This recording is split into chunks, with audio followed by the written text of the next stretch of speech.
Hi, 90s லவ்னு சொன்னாலே அது ஒரு தனி அழகுதான். செல்போன், சோசியல் மீடியா இல்லாத அந்த காலத்துல ஒரு சின்ன பார்வையும் தலை குனிந்த சிரிப்பும் தான் எல்லாமே. இந்த 90s ஸ்டைல் கதையை கேளுங்க. சைக்கிள் பெல்லும் தலைவர் பாட்டும். அது 1996ன்னு வச்சுப்போம். கார்த்திக் கிட்ட ஒரு சைக்கிள் இருக்கு. அவனோட உலகமே ஸ்கூல் முடிஞ்சு அந்த சைக்கிள நந்தினி வீட்டு வழியா ஸ்லோவா போறதுதான். அந்த முதல் பார்வை. நந்தினி எப்பவும் 2 ஜட பின்னி அழகா ரிப்பன் கட்டி வருவா. கார்த்திக்கு அவளை பாக்குறதுக்காகவே ஸ்கூல் அசம்பிளியில ரைட் டர்ன் பண்ணும்போது மட்டும்தான் சான்ஸ் கிடைக்கும்.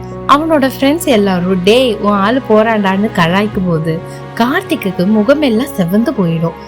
அந்த காலத்துல ப்ரப்போஸ் பண்றது ஒரு பெரிய யுத்தம் மாதிரி. கார்த்திக் ஒரு மாசம் கஷ்டப்பட்டு ஒரு ரோஸ் கலர் பேப்பர்ல லெட்டர் எழுதுவான்.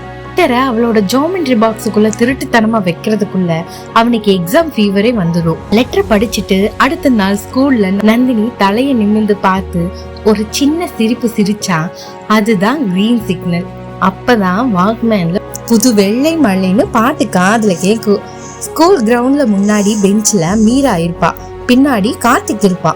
பேசுறதுக்கு வாய்ப்பே இல்லை. அதனால கிளாஸ் புக்குக்குள்ள ஒரு சின்ன பேப்பர்ல நல்லா சாப்பிட்டியான்னு எழுதி எக்ஸ்சேஞ்ச் பண்ணிப்பாங்க.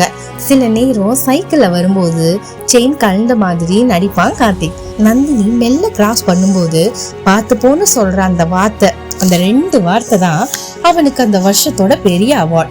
ஸ்கூல் முடியும் போது இப்ப மாதிரி வாட்ஸ்அப் நம்பர் எக்ஸ்சேஞ்ச் எல்லாம் பண்ண மாட்டாங்க.